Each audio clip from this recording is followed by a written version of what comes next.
Hola chicos, ¿qué tal? Mi nombre es Ana y aquí hablamos de diseño web.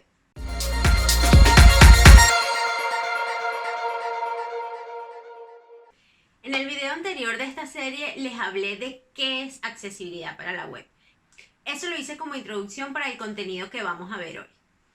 Hoy vamos a hablar de contraste de color. El contraste de color es vital para que los usuarios puedan consumir el contenido de los sitios web que están utilizando. ¿Quiénes dependen específicamente de esto?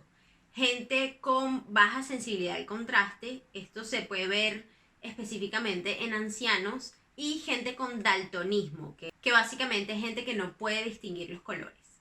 ¿Cuáles son los beneficios adicionales? El contenido va a funcionar en condiciones muy altas de luz, como por ejemplo la luz solar, y el contenido va a ser más fácil de leer para todos. Para empezar a hablar de esto tenemos que definir qué es el color. Como sabemos, o quizás no, en la web podemos definir los colores de tres maneras. La primera, RGB, que sería la cantidad de rojo, verde y azul que hay en un píxel. Esto va a venir presentado en un número que va del 0 al 255. Hexadecimal. Al igual que el RGB, esto nos va a representar la cantidad de rojo, verde y azul que hay en un píxel. La diferencia es que este va a venir presentado en formato hexadecimal, que sería la combinación de 6 letras y números. Y por último tenemos el HSL, que sería el matiz, la saturación y la luminosidad. Esta es la que más nos interesa para el tema porque es la que más nos acerca a cómo las personas pueden percibir los colores. Al cambiar la luminosidad de los mismos, estamos cambiando el contraste de color. Algo importante mencionar aquí es que el canal alfa también influye muchísimo en este contraste. Para los que no saben, el canal alfa es aquel que maneja la opacidad del color, yendo desde el 0, que sería completamente transparente, hasta el 1, que sería el color completamente opaco. Ahora vamos a definir qué es relación de contraste. En las Web Content Accessibility Guidelines, la relación de contraste se define como la diferencia que podemos percibir entre la luminosidad o brillo que tienen dos colores. Es importante resaltar aquí que las palabras correctas para hablar de este tema del video es relación de contraste y que nunca deberíamos usar contraste de color, pero todo el mundo le dice así. Esta diferencia de brillo se representa en un contraste, en una relación de contraste que va de 1 a 1, que sería texto blanco sobre fondo blanco, a 21:1, que sería texto negro sobre fondo blanco. Aquí les muestro algunos ejemplos para que vean más o menos a qué me refiero. Algo importante aquí, si invertimos el color del texto con el color de fondo, o sea, si los invertimos entre sí, el contraste de color se mantiene igual, es exactamente el mismo. El contraste mínimo para que la gente pueda percibir y leer lo que está en el sitio web vendría a ser, según estas guías, el AA, que es un 4.5 a 1. Esta relación tiene tres excepciones: el texto grande, todo lo que es intencional y los logotipos. Les explico. El texto grande, ¿qué podemos tener en cuenta como texto grande? El texto grande se refiere a textos de 18 puntos o mayores. Y en el caso de ser bold o negrita, podremos considerarlo a partir de los 14 puntos. Les recuerdo también que los puntos no es lo mismo que los píxeles. 18 puntos equivalen a 24 píxeles y 14 puntos equivalen a unos 18,67 píxeles aproximadamente. Otra cosa importante aquí es que, o sea, bien claro que en CSS, cuando estén escribiendo código, el font weight tiene que ser bold, igual a bold o 700 o mayor. Eso es lo que consideramos como la negrita, el texto en negrita. Esto del tamaño del texto también aplica a imágenes que contengan texto que tienen que ser leídas. Ahora hablemos de lo que es intencional. ¿A qué me refiero con intencional? Les doy varios ejemplos. Algún elemento que esté inactivo, como por ejemplo un submit button. Eso no tiene que cumplir las normas de contraste. Todo lo que es decoración, texto decorativo.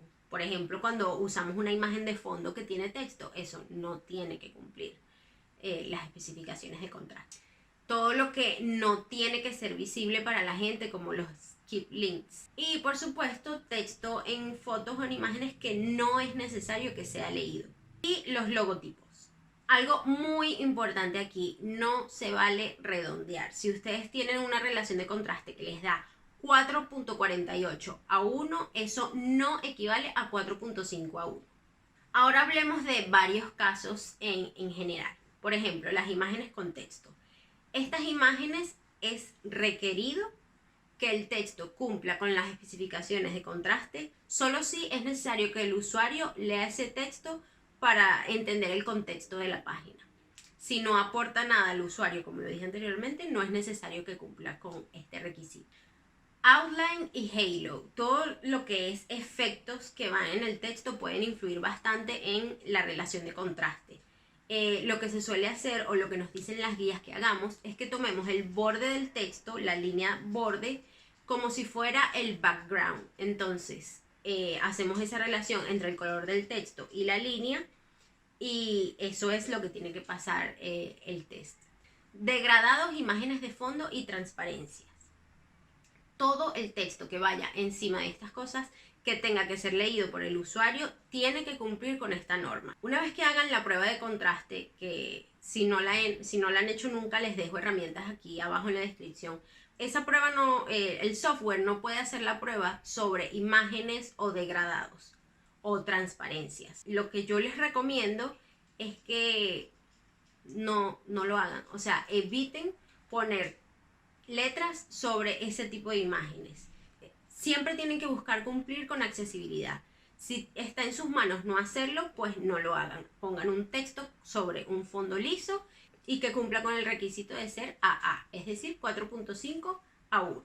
Si no está dentro de sus posibilidades poner el texto sobre un fondo liso y tienen que hacerlo, a juro, sobre un degradado, por ejemplo, yo les recomiendo que prueben uno a uno los puntos donde creen que el contraste va a ser menor al indicado. Y ahí van viendo más o menos cómo ajustar el degradado. Pero mi recomendación, no hacerlo. Cambios de color. Todos los estados de los elementos deben cumplir con el contraste requerido. Todo lo que cambie de color en hover o en focus debe cumplir. Componentes UI. La norma dice que no es necesario cumplir con un contraste, una relación de contraste tan alta para estos componentes. Una relación de 3 a 1 es más que suficiente. ¿A qué componentes me refiero? Por ejemplo, iconos de redes sociales o iconos de alerta. Igual aquí, paréntesis. Si está dentro de sus posibilidades hacer que esos iconos también cumplan con el contraste, con la relación, también cumplan con el contraste 4.5 a 1, háganlo. O sea, es que no está de más. Objetos gráficos. Es un poco igual que el anterior. Todos los iconos que estén relacionados con la UI tienen que cumplir con el contraste 3 a 1. Sin embargo, estos sí tienen una excepción. Por ejemplo, cuando están acompañados de texto. Supongamos que tenemos el icono de Twitter y el texto al lado que dice Twitter. Si ese texto ya pasa el test con un AA, que debería pasarlo, si no, no lo puedes poner, no es necesario que el icono cumpla con el requisito de tener una relación de contraste 3 a 1. Repito, el texto siempre tiene que cumplir el contraste mínimo, que sería 4.5 a 1. Lo repito hasta que se lo aprendan. Y por último, hay que considerar las imágenes cuyo propósito es mostrar un bajo contraste. Por ejemplo, si ustedes quieren mostrar en su sitio web un mapa de calor, esos mapas, la función de esos mapas es mostrar esas pequeñas diferencias. Si tú le aumentas el contraste, el mapa pierde el sentido por completo. Entonces, no. En ese caso, no debes aumentar el contraste. Básicamente, cuando estés agregando elementos a tu sitio web, debes preguntarte dos cosas. ¿Es necesario que el usuario lo lea para usar la web? Si le agrego contraste, ¿pierde sentido? Ahora hablemos de lo que es el contraste mejorado. Las guías nos dicen que el contraste mejorado vendría a ser una calificación de AAA. que sería una relación de 7:1, excepto para texto grande, que vendría a ser de 4.5:1, entendiendo por texto grande lo que les dije anteriormente. Uso de color. Solamente nos dice que los colores de los elementos y el texto deben cumplir con la relación de contraste mínima. Sin embargo, la norma sí que prohíbe usar el color como único indicador de contenido o instrucciones. Por ejemplo, si tenemos una tabla con varios estados y el único indicador del estado sea el color, esto va a ser imposible de percibir para un daltónico. La manera correcta de hacerlo sería esta. Otro ejemplo, los formularios. Cuando un formulario lanza un error de que tenemos que llenar obligatoriamente un input, no es suficiente solamente cambiar el color del input. Siempre esto debe ir acompañado de texto o de un icono. Y por último, es importante hablar de los links. En general, en las webs, lo único que utilizamos para diferenciar los links del texto es el color. Como ya les dije ahora, hablando del color, siempre hay que acompañarlo de otro indicador. Por ejemplo, podemos ponerle un subrayado al link. Y obviamente el link debe cumplir con la relación de contraste, el color del link debe cumplir con la relación de contraste AA. En su estado natural, en focus, en hover, en todos sus estados. Y bueno chicos, esto ha sido todo por el video de hoy, espero les haya gustado. No olviden suscribirse a mi canal y seguirme en todas mis redes sociales, en todas soy Ana de Caña y nos vemos en un próximo video. ¡Chao!